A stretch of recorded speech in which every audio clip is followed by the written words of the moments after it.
네, 안녕하세요. 재테크 사이다 장효윤입니다. 자, 오늘 이 시간은 이수민 아나운서와 함께 할게요. 안녕하세요. 네, 안녕하세요. 네, 이수민입니다. 반갑습니다. 어서 오세요. 자, 우리 수민 씨는 하루에 만나는 사람이 몇 명 정도 되는지 혹시 아시겠어요?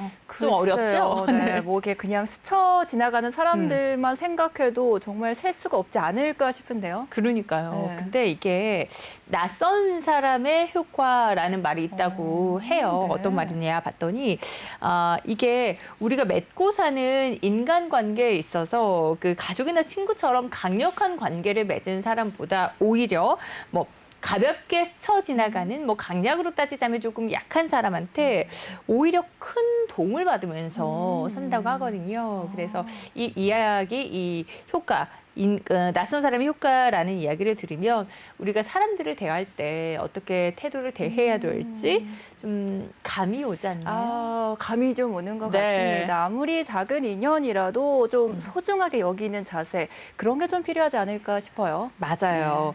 그 어떤 인연이라도 함부로 대하면 안 되겠다, 네. 이제라는 생각이 드는데 그 마음으로 또 오늘 여러분들께 저희가 재테크에 큰 도움 드리도록 하겠습니다. 저희 오늘은 세금과 관련된 고민 해결해 드리는 시간 준비가 되어 있습니다.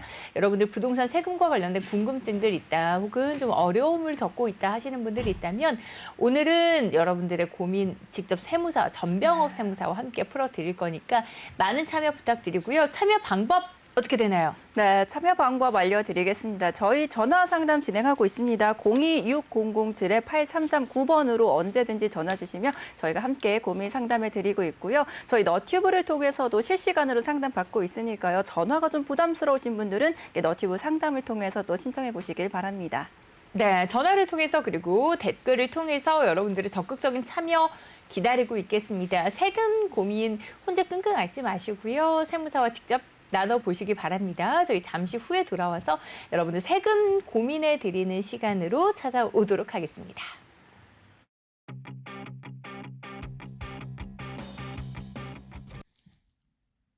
네, 여러분 안녕하세요. 재테크 사이다를 통해 처음 인사드리는 이수민입니다. 제가 지금 막 오전에 주식 생방송 마치고 나오는 길인데요.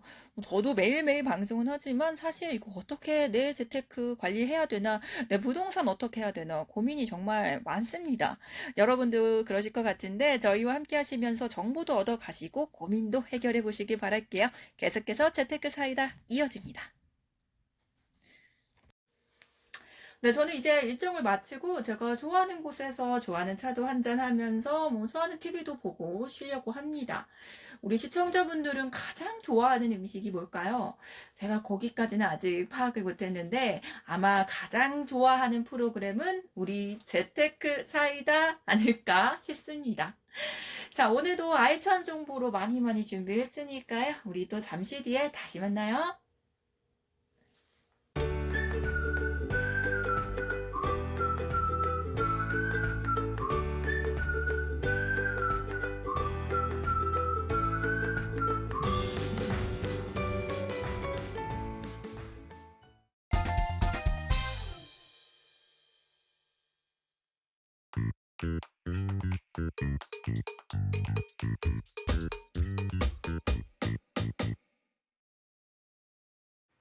네, 재테크 사이다 생방송을 함께하고 계시고요. 자, 목요일 이 시간은 여러분들 세금과 관련된 고민 풀어드립니다.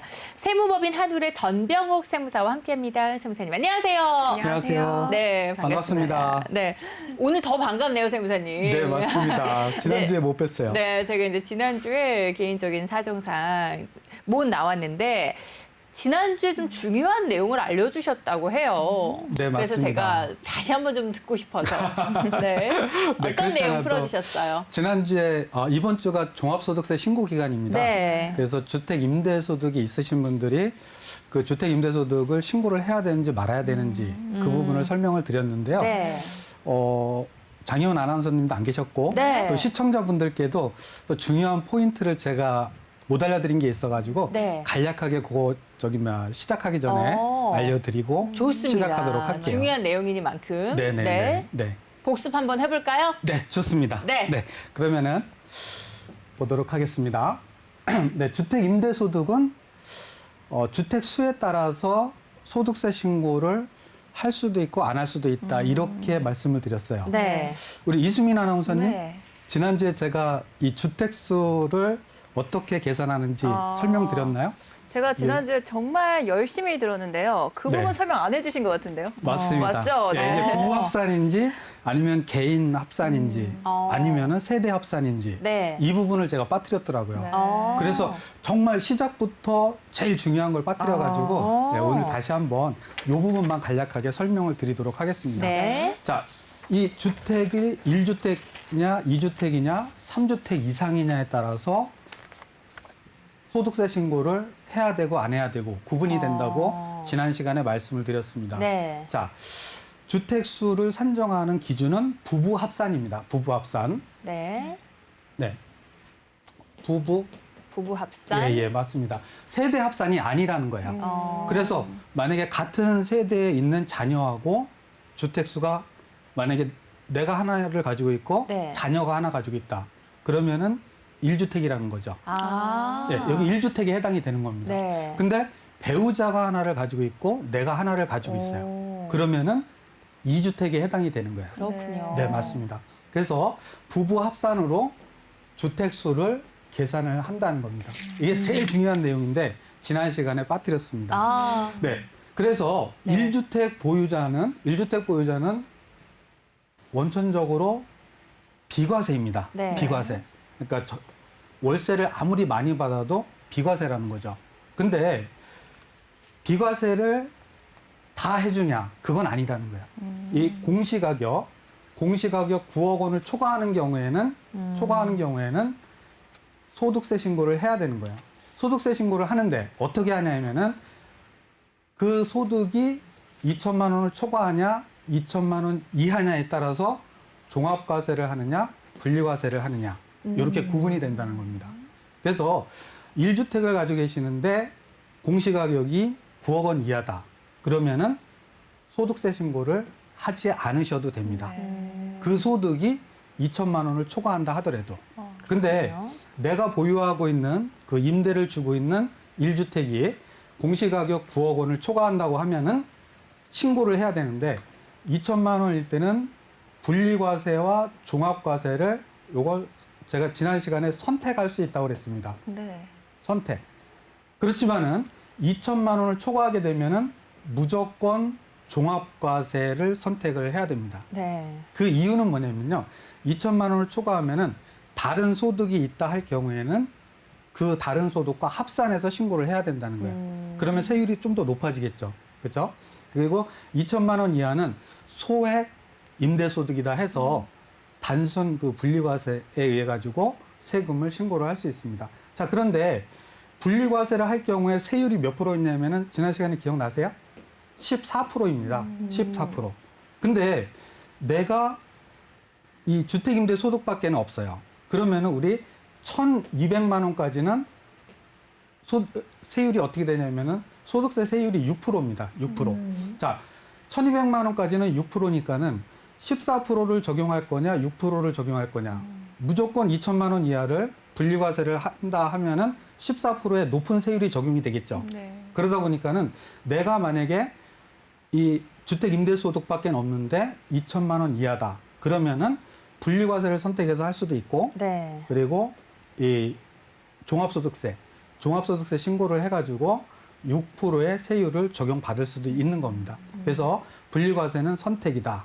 자, 그리고 2주택인 분들은 월세 소득에 대해서만 신고를 합니다. 월세 소득. 이 보증금에 대한 간주 임대료는 해당이 없는 겁니다. 예. 마찬가지로 월세 소득이 2천만 원 초과하면은 무조건 종합과세 해야 되고요. 네. 그리고 2천만 원 이하면은 분리과세를 선택해서 신고를 하실 수가 있습니다. 그리고 3주택 이상인 분들은 월세 소득도 신고를 해야 되고, 그리고 보증금에 대한 간주 임대료에 대해서도 신고를 해야 됩니다. 그렇지만 3주택 이상이라고 그래가지고 무조건 간주 임대료를 다 계산하는 건 아닙니다. 네. 제외되는 게 있죠. 소형 임대주택입니다. 소형 임대주택. 소형 임대주택은 40제곱미터 이하 플러스입니다. 2억 원 이하입니다. 보증금이. 네. 자, 이런 경우가 거의 좀 많이 있거든요. 네. 그래서 이런 경우에는 작은 소형 평수의 임대주택이다 해서 이 보증금에 대한 간주임대료를 제외를 하고 있습니다. 그래서 월세에 대해서만 소득세 신고를 하시면 됩니다. 그렇지만 요 기준을 넘어선다고 하면은 보증금에 대한 간주임대료도 계산해서 이 간주임대료와 월세를 합해서 소득세 신고를 해야 되는 겁니다. 네. 그래서 우리 시청자분들께서 요 주택 임대 소득에 대해서 이렇게 좀 잘 인지하시고 그리고 소득세 신고를 하셨으면 좋겠습니다. 만약에 소득세 신고를 안 하게 되면은 가산세가 있습니다. 그렇기 때문에 네. 요 기준에 해당이 되어서 소득세 신고를 한다고 하면은 소득세 신고를 하시면 되겠습니다. 네. 1차적으로 지난주에 했던 부분을 잠깐 복습을 해봤고요. 네. 자, 그럼 지난주 복습은 여기까지인가요? 네, 맞습니다. 그럼 이제 오늘은 또 어떤 내용을 준비를 했죠? 아, 지난주 AS가 또 네, 남아있네요. 네, 맞습니다. 어떤 이야기인가요? 네. 지난주에 상속주택에 대한 시청자 질문이 있으셨어요. 네. 근데 제가 좀 정확하게 네. 확신이 없는 부분이 있어서 확신 있는 부분을 알려드리고 AS를 해드리겠다 해서 라고 해주셨군요. 예, 오늘 준비를 했습니다. 네. 근데 이 시청자분의 질문에 AS를 하기 위해서 제가 공부를 하다 보니까는 네. 오늘 아예 이 상속주택과 관련된 내용으로 강의를. 시청자분들께 알려드리는 게 의미가 있겠다 싶었습니다. 왜냐하면 이 상속주택 관련해 가지고도 많은 분들이 좀 궁금해하시고 네. 그리고 저도 이번에 또 공부하면서 새롭게 또 많은 부분들을 알게 되어서 이 부분을 가지고 설명을 드리도록 하겠습니다. 자, 먼저 지난주 AS입니다. 지난주 시청자님 질문이 서울에 10년 정도 보유한 아파트가 한 채가 있고요. 아파트가 한 채가 있고 그리고 시골의 농가주택 한 채를 91년도에 상속을 받았는데 2002년도에 등기를 했습니다. 자, 이런 경우에 네. 공시가격은 근데 그게 한 1,000만 원 정도 된다고 알려주셨고요. 그래서 현재 1세대 2주택인 상태에서 서울에 있는 아파트를 매매할 경우에 비과세를 받을 수 있을까요? 해서 질문을 주셨는데요. 제가 이때 답을 뭐라고 말씀드렸는지 아세요?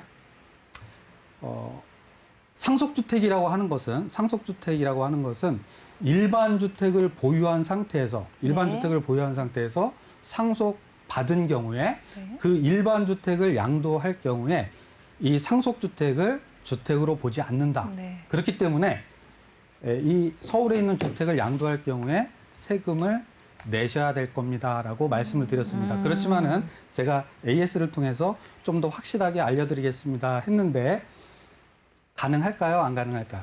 비과세. 가능합니까? 안 가능할 것 같은데요? 가능합니다. 네, 네. 제가 공부를 하면서 네. 새로운 사실을 알게 되었습니다. 네. 자, 상속주택이라고 하면은 법문에는 자, 상속받은 주택과 일반 주택을 각각 한 개씩 소유한 1세대가 일반 주택을 양도하는 경우에는 국내에 1주택을 소유하는 것으로 보아 양도소득세를 비과세한다 이렇게 규정을 하고 있습니다. 그러면서 여기서 상속받은 주택이란 일반 주택을 보유한 상태에서 상속받은 주택을 말한다라고 이렇게 명시가 되어 있습니다. 네. 그래서 제가 지난주에 말씀드린 거는 법문을 정확하게 말씀을 드렸는데 네. 단서 조항이 있었습니다. 제가 그 단서 조항을 확신이 안 서가지고 말씀을 못 드렸는데 자, 여기서 단서 조항이 뭐냐면요. 다만 2013년 2월 15일 이후에 일반 주택을 취득하여 양도하는 분부터 적용한다라고 되어 있습니다. 네. 더더욱이 수도권 밖 읍면 지역에 소재하는 상속주택의 경우에는 기존과 같이 1세대 1주택 판정 시 주택수 계산에서 제외한다. 그래서 일반 주택을 수차례 취득 양도해도 비과세가 계속해서 적용 가능하다라고 되어 있었습니다. 그래서 지난주 시청자분께서 질문 주신 경우에는 시청자분께서 10년 전에 취득하셨다고 그랬거든요. 네. 그러면은 2011년 되겠죠? 네. 10년 전이면은 올해가 2021년이잖아요. 네. 그러면 2011년이면 2013년 2월 15일 이전이죠. 네. 그렇죠? 그리고 상속주택도 1991년도에 상속을 받으셨어요. 그렇기 때문에 이 경우에 해당이 되는 겁니다. 네. 더더욱이 수도권 밖에 있는 주택이기 때문에 더 해당이 되는 겁니다. 그래서 지난주 시청자분께서 질문 주신 내용, 즉 서울에 있는 일반 주택을 양도할 경우에는 지금 양도하셔도 비과세가 되는 겁니다. 그렇군요. 그래서 우리 제작진 여러분께서 네. 이 내용을 우리 시청자분께 알려드렸으면 좋겠고요. 네. 혹시 시청자분의 연락처나 이런 부분을 알려주시면은 제가 직접 연락을 드리도록 하겠습니다. 야. 그래서 제가 알려드리도록 하겠습니다. 확실한 자, AS네요. 네, 맞습니다. 네. 네. 그래서 저도 이번에 이 큰 내용을 알게 되어서 너무너무 기쁘고요. 자, 그리고 우리 시청자분들께서도 이런 경우들이 있으실 거예요. 네. 과거에 2013년 2월 15일 이전에 상속받은 이 시골에 있는 주택들, 네. 예, 이런 경우에는 일반 주택을 계속해서 사고 팔아도 어떻게 된다? 비과세가 된다는 겁니다. 그래서 농어촌 지역에 있는 이 상속주택은 이 일반 주택 양도할 때 전혀 영향을 미치지 않는다. 단 언제? 2013년 2월 15일 이전에 상속받은 경우입니다. 자, 그래서 상속주택에 대해서 알아보는데요. 자, 상속받은 주택과 2013년 2월 14일 이전에 취득한 일반 주택이 있는 경우에 상속 개시일 전후에 취득한 일반 주택 양도할 경우에 1세대 1주택 비과세 적용됩니다. 그리고 중요한 내용입니다. 상속받은 주택을 취득한 후에 2013년 2월 14일 이전에 A주택을 취득을 했습니다. 네. A주택을 취득하고 2013년 2월 15일 이후에 B주택을 취득한 경우입니다. 이 경우에 일시적 이주택이 가능하냐 하는 문제입니다. 자, 우리 시청자분께서도 이런 경우에 해당이 되시면은 2013년 2월 14일 이전에 상속도 받으시고 그 다음에 일반 주택도 보유를 하고 계셨다고 하면은 지금 새로운 주택을 취득하시고 그 새로운 주택을 취득한 날로부터 만약에 조정지역에서 조정지역이라고 하면 1년 이내에 양도하고 전입하고 그리고 그게 아니면은 2년 이내, 3년 이내. 그래서 일시적 이주택의 요건에 해당이 된다고 하면은 이 A주택을 양도할 때 비과세를 받으실 수가 있는 겁니다. 그래서 이 점 참고하셔서 상속주택은 주택수에 해당이 안 된다는 점 네. 기억하셨으면 좋겠습니다. 네. 자, 그리고 본격적으로 상속주택 이해하기로 들어가겠습니다. 오늘의 내용이고요. 네, 맞습니다. 네. 제가 상속주택에 대해서 공부를 하다 보니까는 네. 상속주택의 역사라고 해야 되나요? 자, 1세대 1주택자나 무주택자가 2002년 12월 31일 이전에 상속을 받아서 양도를 할 경우에는 네. 무조건 비과세를 받았습니다. 네. 즉, 다른 주택이 있다 하더라도 상속주택에 대해서는 세금을 부과하지 않았다는 겁니다. 그러다 보니까 이 상속주택에 대해서 과도한 혜택이다 해가지고 네. 2003년 1월 1일 이후에는 일반 주택과 동일하게 과세를 하는데 다만 상속주택은 내가 어떤 내 의지에 의해서 취득을 한 게 아니잖아요. 네. 상속주택은 부모님이 돌아가시거나 이런 경우에 받게 되는 어쩔 수 없는 상황이다 보니까는 일반 주택을 양도할 경우에 상속주택을 주택으로 보지 않고 일반 주택에 1세대 1주택 비과세 혜택을 주겠다는 것으로 바뀐 거더라고요. 네. 그리고 다음은 자, 상속주택은 피상속인이 주택을 여러 채 가지고 있을 수가 있죠. 그러면서 상속이 개시가 되면은 여러 채가 상속주택이 될 수가 있습니다. 근데 그 여러 채를 다 상속주택으로 인정하냐? 아니라는 거죠. 피상속인의 1주택에 대해서만 적용을 하는 거예요. 적용을.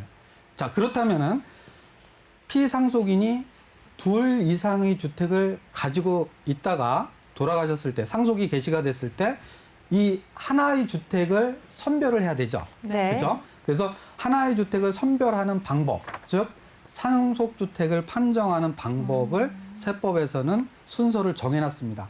첫 번째는 피상속인이 소유한 기간이 가장 긴 1주택입니다.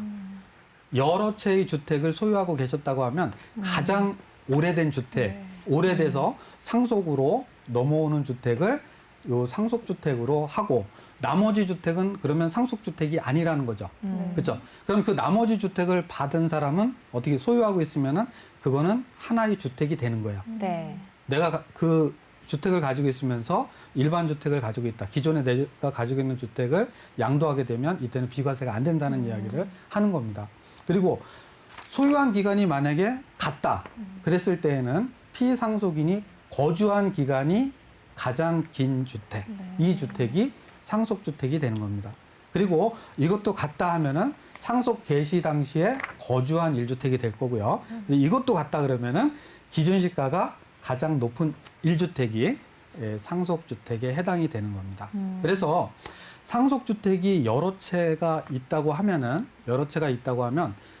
상속인들이 상속재산 분할 협의를 해서 재산을 받잖아요. 네. 그러면 이때 절세를 하는 방법은 주택이 있는 사람한테는 요 상속주택으로 판정된 1주택을 상속주택으로 하고, 나머지 주택이 없는 사람이 만약에 이 상속주택이 아닌 다른 주택으로 분류된 주택을 상속을 받게 되면, 그 사람이 만약에 다른 주택이 없었다. 그리고 상속받은 주택 하나밖에 없다 그러면은 그분은 그 상속주택이 1주택이 되는 겁니다. 그래서 상속받은 날로부터 어떻게 된다? 2년 이상 보유하고 양도하고, 그 만약에 조정지역이면 어떻게 돼요? 2년 거주하면은 비과세 요건 충족하죠. 그래서 그런 비과세 요건을 충족하고 양도를 하게 되면은 비과세를 받을 수가 있는 거죠. 네. 그래서 이런 상속주택 판정 기준이 있기 때문에 상속재산 분할 협의를 하실 때 어떻게 협의를 하시느냐에 따라서 상속을 받은 이후에 주택을 양도할 때 비과세를 받고 그다음에 중과세에 제외되고 이런 부분들을 계획을 하실 수가 있습니다. 자, 다음은 공동상속주택입니다. 공동상속주택. 조금 전에 주택이 둘 이상이 있을 때 하나의 주택은 상속주택으로 보고 다른 주택은 상속주택이 아닙니다. 자, 이런 경우에 그 다른 주택을 상속인들이 공동으로 소유를 할 때, 그때 이 상속주택 소유자 판정 기준입니다. 소유자 판정. 이 상속주택이 아닌 주택, 즉, 1세대 1주택 비과세에서 배제되는 주택이 아닌 주택을 공동으로 소유를 한다고 그랬을 때, 그때 누구의 소유자로 할 거냐? 첫 번째는 상속 지분이 가장 큰 상속인의 소유로 보는 겁니다. 그래서 상속주택이 아닌 주택, 그렇지만 상속받은 주택을 공동상속인이 여러 명이 소유를 한다고 했을 때에는 소수 지분에 해당하는 상속인은 본인이 가지고 있는 1주택을 양도할 때 그 소수 지분 상속주택은 주택으로 보지 않는다는 겁니다. 그 내용이 여기에 해당이 되는 겁니다. 그리고 상속 지분이 만약에 같은 경우에는 상속주택에 거주하는 사람의 소유자로 보는 거고요. 그리고 만약에 거주도 같이 하고 있다. 배우자와 자녀가 공동으로 상속을 받았어요. 그럴 수 있죠. 그랬을 때 누구의 소유로 할 거냐? 연장자의 소유로 한다는 겁니다. 지분이 같을 때에는. 네. 그러면은 배우자의 소유가 되겠죠. 그죠? 네. 그래서 상속주택 소유자의 판정 기준이 이렇게 되어 있는데요. 자, 이 기준은 상속 개시 기준입니다. 상속 개시. 우리가 상속이 개시되고 나서 지분이 변동이 될 수가 있죠. 네. 그죠? 지분이. 자, 즉 뭐냐면 피상속인의 배우자와 자녀가 있을 때 처음에 5대5로 하게 되면 이 배우자의 소유로 보죠. 여기서 보면은 연장자가 되겠니까요. 그렇죠? 자, 그런데 이 5대5로 되어 있다가 배우자가, 즉 어머니가 만약에 자녀한테 증여를 했다. 증여를 했어요. 상속이 이루어지고 난 다음에. 자, 이렇게 지분이 바뀌었을 때는 누구의 소유냐 하는 부분이거든요. 이때는 전체가 증여되지 않는 이상은 배우자의 소유가 되는 겁니다. 그래서 상속 개시 당시를 기준으로 이 공동 상속주택은 판단을 한다는 겁니다. 이해가 되셨죠? 네. 네네. 자, 그리고 우리가 동거봉양 합가, 이거는 뭐예요? 부모님이 연로하셔가지고 자녀가 합하는 거죠. 네. 그렇죠? 그래서 부모님을 모시는 겁니다. 자, 이런 동거봉양을 위해서 합가를 했을 때에는 네. 상속주택에 대해서 어떻게 보느냐 하는 거거든요. 자, 동일 세대원으로부터 받은 상속주택은 상속주택에 해당이 안 됩니다. 해당이 안 돼요. 그렇지만 동거봉양 합가 이전에, 합치기 이전에 주택을 부모님이 가지고 계시다가 합가한 이후에 상속이 개시가 된 경우에는 그때는 상속주택에 해당이 되는 겁니다. 네. 해당이. 자, 우리 1세대 1주택 비과세에서 일시적 2주택, 그때 동거봉양 합가로 인해서 주택을 각각 소유하다가 하나로 합쳤을 때 10년 이내에 양도하면은 10년 이내에 본인의 주택이든 부모님이 가지고 있던 주택이든 둘 중에 하나를 양도하게 되면 이 주택은 1세대 1주택 비과세 요건을 충족했다 하면은 비과세를 해줬습니다. 자, 그렇기 때문에 동거봉양 합가 후에 합가 이전에 소유하던 주택은 상속주택으로 보는 겁니다. 네. 그래서 그렇게 가지고 있는 주택은 상속주택이 되기 때문에 본인이 보유하고 있는 일반 주택을 양도했을 때 주택으로 보지 않는다는 겁니다. 자, 이런 경우에는 어떻게 되는 거예요? 10년이 지나서 본인이 가지고 있던 주택을 양도하게 되면은 비과세를 받을 수 있다는 뜻입니다. 네. 네. 자, 그리고 자, 상속이 두 번 일어난 겁니다. 자, 별도 세대인 다른 상속인들로부터 각각 1주택씩을 상속받은 경우에 어떻게 되냐 하는 부분이거든요. 자, 남편이 아버지로부터 파주에 있는 상속주택을 2018년 1월 달에 상속을 받았습니다. 그리고 그 배우자의 아버지로부터 서울에 소재하는 주택을 2019년 3월에 상속을 받았어요. 자, 그런데 이 두 사람은 주택이 없었던 겁니다. 네. 주택이 없었어요. 자, 이런 경우에 이 남편이 상속받은 주택을 2020년 9월 달에 양도를 한다고 하면은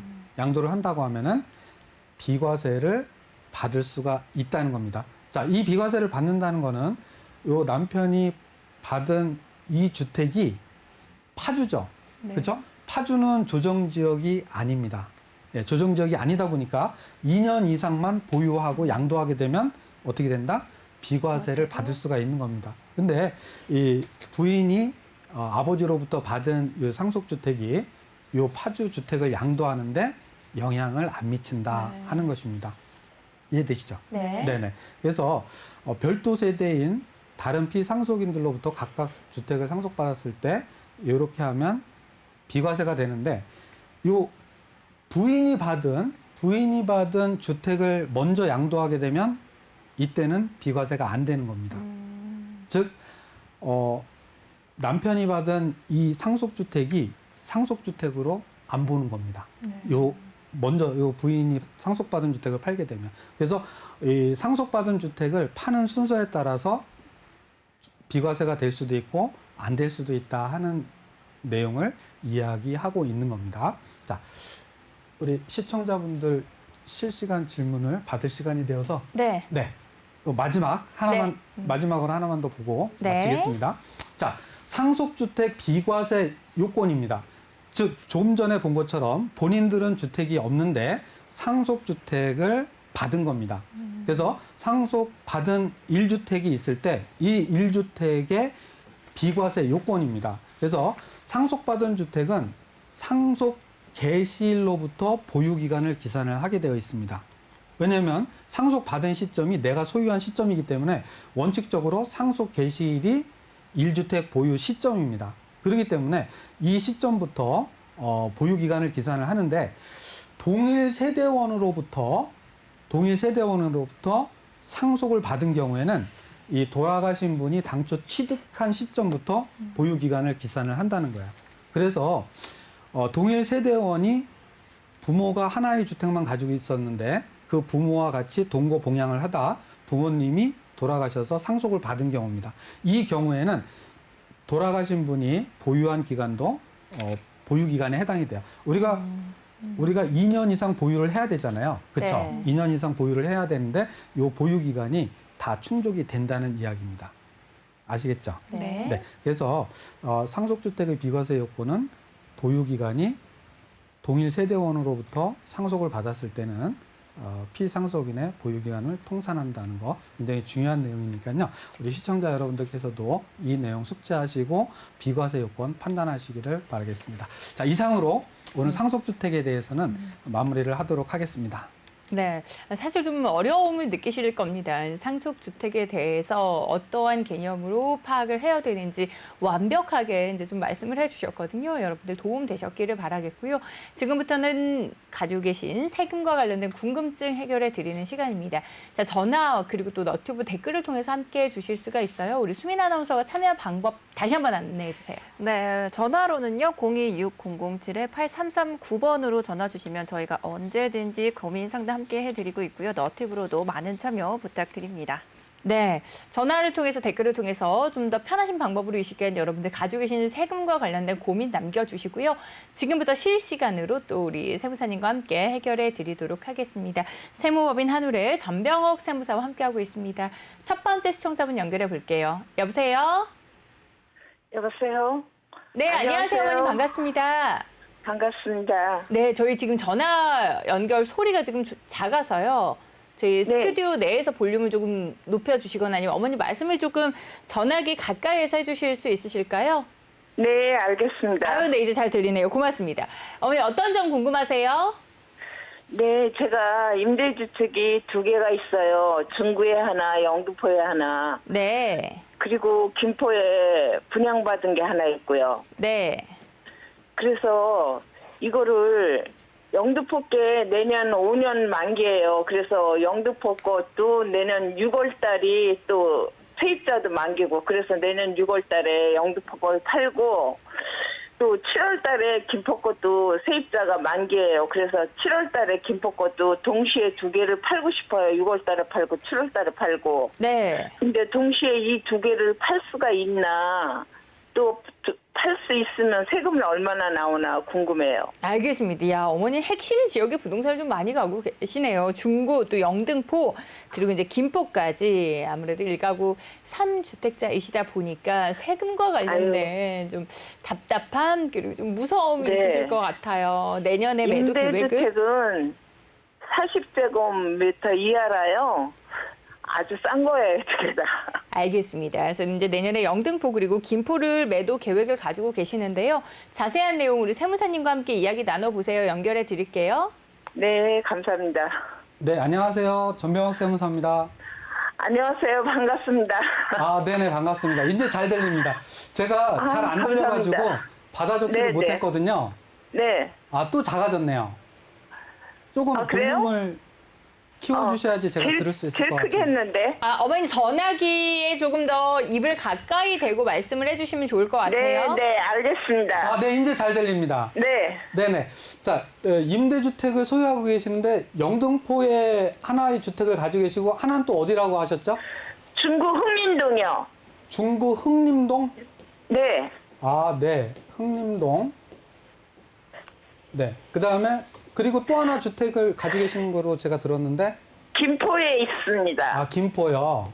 예, 한강 신도시예요. 네, 한강 신도시요. 네.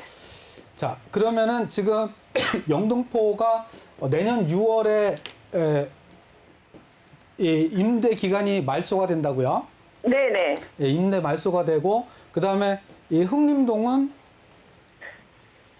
흥림동은 23년도에나 말소가 돼요. 2023년도요. 네네. 네, 2023년도에 말소가 되는 거고요.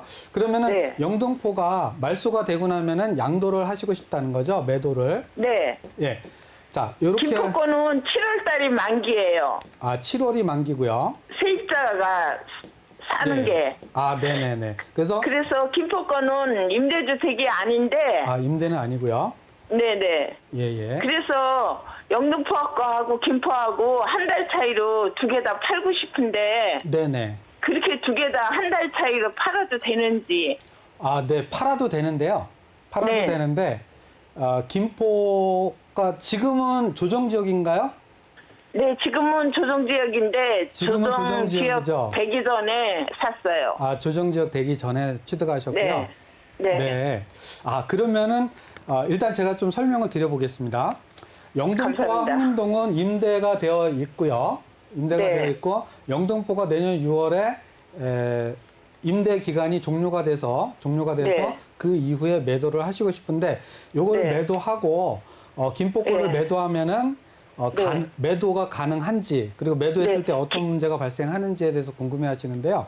네. 매도는 가능합니다. 매도는 가능한데, 우리 네. 김포는 지금 임대 등록을 해놓은 것이 아니기 때문에, 네. 김포, 이 주택을, 비과세를 받기 위해서는 거주 2년을 하셔야 됩니다.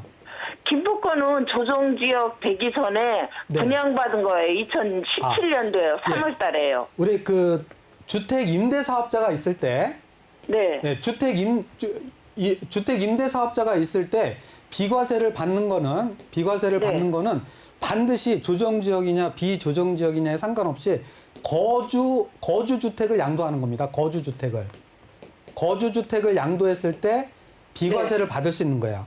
비조정지역이라고 그래서 거주를 안 해도 비과세를 받을 수 있는 게 아닙니다. 만약에 거주를 안 해도 비과세를 받을 수 있다고 하면은 지금 네. 영등포와 흥림동께 두 개의 임대주택이 되어 있기 때문에 지금 김포 거를 팔아도 비과세를 네. 받으실 수가 있는 거예요.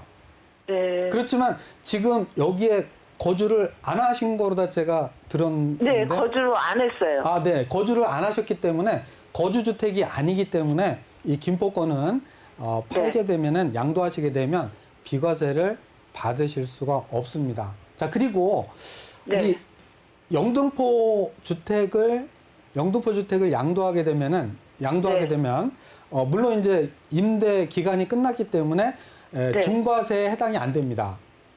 네. 중과세에 해당은 안 되고 일반 세율에 네. 의해서 양도소득세를 내시면 되고요. 그리고 바로 김포 거를 양도하신다고 하면은 비과세가 안 되기 때문에 요 흥림동 네. 주택과 요 김포 주택, 이 주택 중에 1주택을 양도하는 게 되는 겁니다. 그리고 네. 양도하는 시점에서 조정 지역이기 때문에 2주택 중 1주택을 내년에 양도하게 되면은 일반 세율의 플러스 20%의 중과세율이 적용이 됩니다. 물론 네. 장기보유 특별공제도 받으실 수가 없습니다.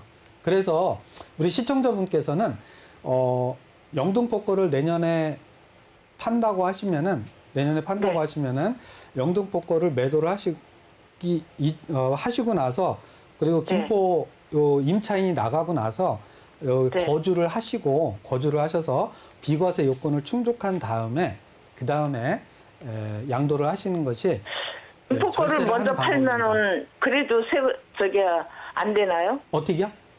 김포 거를 먼저 팔면요. 김포 그냥- 거를 먼저 팔게 되면 김포 거를 5월 31일 이전에 네. 5월 31일 이전에 양도하게 되면은 지금 네. 3주택 중에 하나의 주택을 양도하는 거라서 20% 중과세가 적용이 됩니다. 그런데 5월 31일이 지나고 6월 1일 이후에 팔게 되면은 3주택 중에 1주택을 양도하는 거기 때문에 30%가 중과세가 되는 겁니다. 네. 그래서 그러니까 올 31일 이전에 올 31일 이전에 팔으면 중과세가 안 된다는 거죠? 아니요, 중과세가 됩니다. 중과세가 되는데 20% 중과가 되는데 6월 1일이 지나면 30%로 10%가 증가한다는 말씀을 드리는 겁니다. 네. 그래서 우리 시청자분께서는 절세를 위해서는 특별히 어떤 다른 자금 용도가 필요하지 않다 하면은 일단 김포에 거주를 하셔서 거주 네. 요건을 충족하고 양도를 하시는 것이 그것이 절세하는 방법입니다. 아마 김포도 상당히 많이 올랐을 것으로 예상이 되거든요. 제가 돈이 없어서 김포에는 거주할 수가 없어요. 아, 그러면 나중에 영등포구에 거주를 하면 안 될까요? 영등포는 거주를 하신다 하더라도 물론 김포가 임대 등록이나 뭐 이런 게 안 돼 있기 때문에 네. 영등포 이 김포 거를 팔지 않는 이상은 이 비과세를 받을 수가 없거든요. 아, 그래요? 네네네. 김포 거를 꼭 거주를 해야 돼요? 네, 김포를 거주를 해야지 거주주택 2년 이상 거주해야지 거주주택 비과세를 받으실 수가 있습니다. 거기가 2017년도에 거기가 비조정적이라 분양받은 건데 아, 2017년도 3월 달에 이 임대주택이 다 없다고 하면 거주를 안 하셔도 됩니다. 아, 그럼 두 개 다 팔면은요? 임대주택을 두 개 다 팔면은요? 네, 팔면은 비과세를 거주를 안 하셔도 되는데 근데 중요한 네. 거는 올해부터 2021년 1월 1일 이후부터는 1주택이 네. 된 시점부터 다시 보유하고 거주를 해야 되기 때문에 이 경우에도 거주는 하셔야 됩니다. 그래서 김포권은 반드시 거주를 해야지 2년 이상 거주해야지 비과세가 된다 이렇게 판단하시는 네. 게 맞을 겁니다. 맞습니다. 아, 그리고 세무사님 또 한 가지요. 지금 내가 기다리시는 네. 분들이 있으셔가지고 저희가 여기까지 이제 함께 듣고요. 더 궁금하신 사항은 또 나중에 다시 연결해 주시면 저희가 더 고민을 해드리도록 하겠습니다. 자, 임대주택 등록되어 있다면 비과세 받으려면 거주 조건 반드시 충족하셔야 된다는 거 잊지 않으셨으면 좋겠습니다. 네, 이렇게 전화와 또 유튜브 댓글을 통해서 여러분들 고민 접수 받고 있습니다. 다음 전화도 연결해 볼게요. 여보세요? 네, 여보세요? 네, 안녕하세요. 반갑습니다. 네, 안녕하세요. 네, 어떤 점 궁금하세요? 네, 그 대구에 네. 제 명의 아파트를 엄마 앞으로 명의 이전하려고 하는데요. 네, 네, 2006년에 매매했고 현재 재건축 진행 중이고 네. 완공 전에 명의 이전하려고 하는데 요거 증여로 간주되는지 궁금해서 연락드렸고요. 네. 네, 또 엄마는 이 충주 아파트를 2019년에 매매해서 한 채 보유하고 거주하고 계시거든요. 네.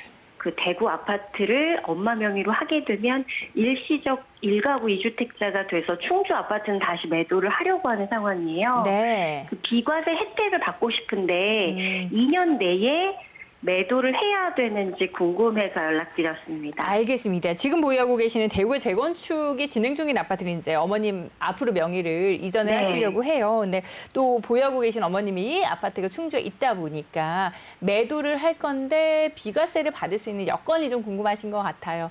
세무사님 만나보고요. 고민 나눠보세요. 네, 네. 안녕하세요. 반갑습니다. 네, 안녕하세요. 반갑습니다. 네, 감사합니다. 제가 메모를 좀 했는데요. 네. 어머니와 지금 세대가 분리가 되어 있나요? 네, 세대 분리되어 있어요. 아, 세대가 분리되어 있고요. 그리고 증여를 하시고자 하는 이유가 뭘까요? 저도 이제 좀 지금 현재 상황에서 앞으로 좀 다른 계획 가지고 움직이려고 하고 있어서. 다른 계획이라고 하면 새로운 주택을 취득하고자 하는 건가요? 네, 네, 살펴보고 있는 게 있거든요. 아, 그래서, 그렇습니까? 네. 네. 자, 일단, 대구의 주택을 어머니께 명의 이전을 하게 되면은, 대가를 받지 않는 이상은 네. 증여에 해당이 됩니다. 증여에 해당이 되고요.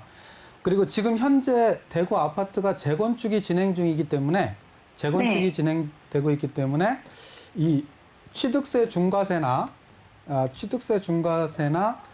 증여 취득세 중과세도 해당이 안 됩니다. 해당이 안 되고요. 네. 그리고 어머님이 지금 충주에 주택을 하나 보유하고 계시기 때문에 네. 이 충주 지역이 지금 조정 지역인가요? 네, 조정 지역인 걸로 알고 있는데. 아, 조정 지역이요? 네. 네네네. 조정 지역. 그러면은, 일단, 이 대구에 있는 재건축, 이 진행 중인 이 주택은 입주권입니다. 입주권. 그래서 입주권을 취득한 경우에도 1주택을 취득한 거로 보아서 요 충주 어머니 주택은 2년 이내에 매도하는 게 원칙적으로 맞습니다. 원칙적으로 맞는데, 근데 이 재건축이 진행되는 주택은 이쪽으로 전입을 할 수가 없죠. 네, 전입을 할 수가 없다 보니까 2년 이내에 매도를 해야 되는데 2년이 지나도 재건축이 계속해서 진행이 되어서 2년 후에 준공이 된다고 하면은 이 2년 후에 준공이 된 만약에 준공 전에 이 충주주택을 양도하고 전입을 하든지 아니면은 이 대구 주택이 준공 후 2년 이내에 이쪽으로 전입을 하셔야지 비과세를 받으실 수가 있습니다. 네. 그래서 2년 이내, 원칙적으로 일반 주택의 경우에는 2년 이내에 매도해야 되는 거고. 근데, 대구는 지금 조정지역이죠? 이거 다시 한번 봐야 될 것 같아요. 아, 다시 그거 한번 차이가 보셔야 될것 큰가요? 같아요? 만약에 조정이냐, 뭐 비조정이냐, 만약에, 다른 지역이냐에 따라. 지금 이게 둘 다 조정지역이면 1년 이내에 전입을 하고, 네. 1년 이내에 양도해야 되는데, 근데 지금 네. 재건축 진행 중이기 때문에 입주권 상태에서는 전입을 못 하잖아요. 그래서 네. 준공할 때까지 기다려주는 특례가 적용이 됩니다. 특례가. 네네, 특례가 적용이 되고, 그래서 이 특례 적용이 되기 때문에 그런 부분들은 걱정을 안 하셔도 될 것 같습니다. 네, 고맙습니다. 네. 네, 여기까지 듣도록 하겠습니다. 현재 어머니가 충주주택을 보유하고 계십니다. 그래서 2년 이내에 사실 매도를 하는 게 원칙이긴 한데요. 지금 재건축 중이기 때문에 사실 뭐 다시 방금 진입을 할 수가 없는 상황입니다. 따라서 준공 이후에 2년 이내 진입을 할 수 있도록 이제 특례 사항이 있다고 하니까요. 또 이 조정 지역인지 아닌지 좀 헷갈려 하시는 부분들이 있었어요. 그 부분 다시 한번 확인해 보시고 더 궁금하시거나 필요하신 사항이 있다면 저희 다시 전화 주시면요. 또 세무사님이 친절하게 상담 도와드리도록 하겠습니다. 네, 그리고 이제 다음 시청자분은 이제 전화 연결이 조금 부담스럽다 그래서 내용을 남겨주셨어요. 제가 읽어드릴게요. 네네. 다가구 주택 임대 사업자를 등록을 하시려고 하는 것 같아요. 그래서 1가구 1주택 유지 여건을 여쭤보셨거든요. 다가구 주택 임대 사업자 등록 시 1가구 1주택 유지 여건 어떨까요? 짧게 부탁드릴게요. 네. 다가구 주택을 지금 한 채 보유하고 계시는 건가요? 아니면은 다른 주택도 있으면서 다가구 주택을 말씀하시는 건지? 이렇게만 남겨주셔가지고. 그러면 다가구 주택 하나를 가지고 있는 경우에 임대 등록을 했을 때, 네. 1세대 1주택 유지가 되는지 부분인데요. 일단 임대 등록을 우리가 구청에다가 하고, 그 다음에 세무서에다가 두 군데 다 할 경우에는 이 임대 등록으로 인한 혜택을 보기 위해서 등록을 하시는 건데, 만약에 다가구 주택을 비과세를 받겠다고 하시면은 구청에는 등록을 하지 마시고요. 네. 등록을 하지 마시고, 이 다가구 주택의 경우에는 지금 한 채지만은 만약에 9억을 초과하는 경우에는 임대소득을 신고를 해야 되거든요. 네. 근데 세무서에 등록을 안 하게 되면 임대소득을 신고할 때 0.2%의 가산세를 부과하거든요. 네. 그렇기 때문에 세무서에는 등록을 하고, 요 임대소득을 신고하기 위한 등록입니다. 구청에는 등록을 하지 마시고요. 그렇게 하시고 보유를 하시다가 지금 현재 여기에 거주를 하신다고 하면은